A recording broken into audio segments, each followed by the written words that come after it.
Assalamu alaikum, my brothers. How are you? I hope you're well. We're entering our second trimester of Ramadan. I hope it's going well for you. This is the time where we start to get a little tired. The body's getting a little tired because it's missing the nutrients where we're not feeding it as well. But alhamdulillah, it's going well. Just stick to it, stick through it. We're going to get through it. As soon as we're done with Ramadan, boom, we're going to hit our systems hard. We're going to change our diet plan and we're going to start training hard and heavy. So I have a couple of questions and let me get to them right away. Rukshaz wrote recommending that we should create a Facebook page. My response to you is on August the 10th, I will have our Facebook page. I actually created a Facebook page, but then I had to delete the account. And if you delete the account, the email used for that account gets tied in. So you have to wait 10 days or something like that for Facebook to actually delete your account. So once that's deleted, I will have my Facebook page out. We will have it and you guys will have that platform. You'll have the Facebook platform and the YouTube, and you can use both and send us questions however you like. All right, so August 10th, inshallah, Facebook page will be up and running. Let's see. Rukshaz1 asked, Salam Wasim, can you do a video what you think about HGH pills? First of all, there's two types of HGH.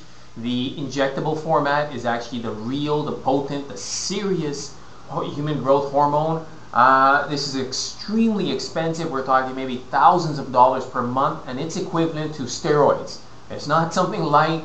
It's not available in drug stores or a bodybuilding store, a GNC or something like that. It's actually a prescription drug. So if you're talking about the real HGH, human growth hormone, this is like a steroid. It's a hormone, okay? So you have to get prescribed for that. I don't think you're referring to that. I think you're referring to the HGH pills. Now, if we're talking about the HGH pills, this is not HGH. It's not human growth hormone. It's actually just some herbs that they put together to simulate what an HGH does. Not as effective, not the same. The only herbs that I found made a difference for me was tribulus. Tribulus actually made a difference for me. This is the only herb product or pills that I found that actually gave me a difference, an energy or something.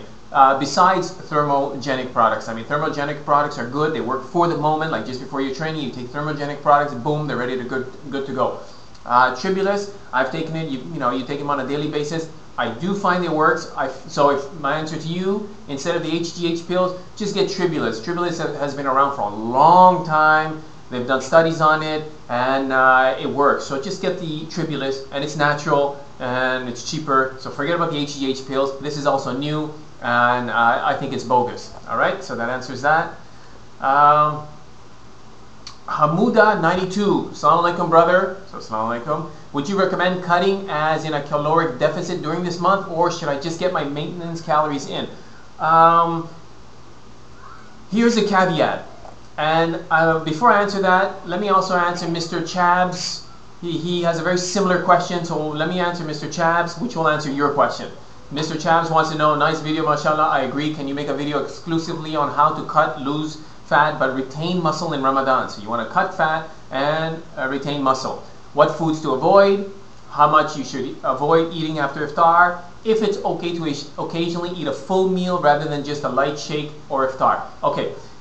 It's actually not complicated. We have a tendency to complicate things and overthink things. In Ramadan, and it's a big if now, if you guys are eating clean, meaning nothing fried, meaning no desserts, I'm not talking about samosas, no samosas and no barfis and kulfis and all that stuff. If you're not eating that, if you're eating clean food, if you're eating, by clean sources, I mean clean protein, clean chicken, anything baked or barbecued. Chicken, fish, lean beef, sources of protein, whey protein, and casein protein. There's your 5 sources of lean protein. Carbs, brown rice, sweet potato, occasionally regular potato. Sweet potato is better, and brown rice is better. And brown bread. That's basically all you have for your carb sources, starchy carbs. Fibrous carbs, any veggies, whatever veggies you want, you can eat them all day, no problem. Green ones, whatever you want, no problem. Fruits, take it easy on the fruits because there's sugar in there. So if you're eating clean, not having any fried food, not having any desserts, you should theoretically be able to eat as much as you want. I don't restrict myself from eating. I have a problem getting in my calories. As I mentioned in a previous video, my daily caloric intake is 2,000 calories. When I want to cut, which was what I was doing for 6 weeks just before Ramadan started, I was down to 1,600 calories. Now, I'm taking in about 1,200 calories. Some days I take in a little bit more, but I'm taking in approximately 1,200 calories.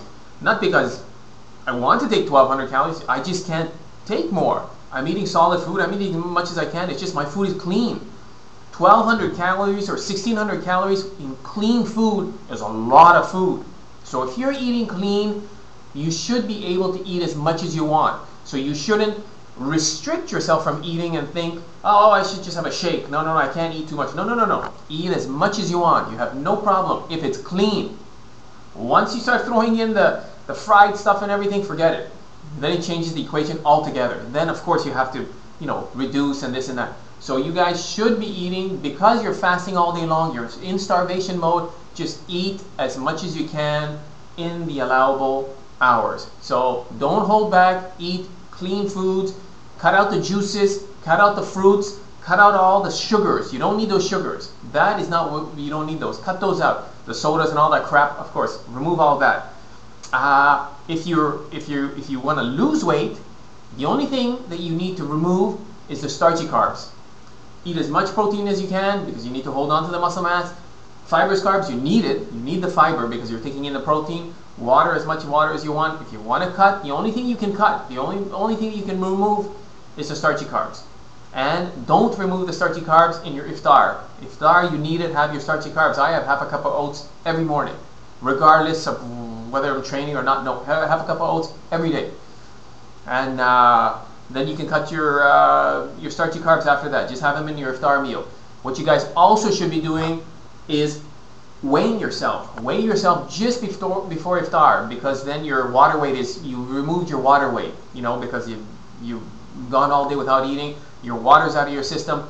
Every single day weigh yourself, and then you can adjust accordingly. If you find yourself is staying the same, then it's perfect. You're eating exactly what you should be eating. If you see your weight is going down, you might want to increase your calories if that's what you want to do. If you want to lose weight, well then don't. Leave it. If you see yourself going down, fine. If that's what your plan is, then that's fine. So you have to weigh yourself and accordingly adjust your calories to that. What I'm doing is, I normally have, it's just I have a habit. This is the way I like to do it.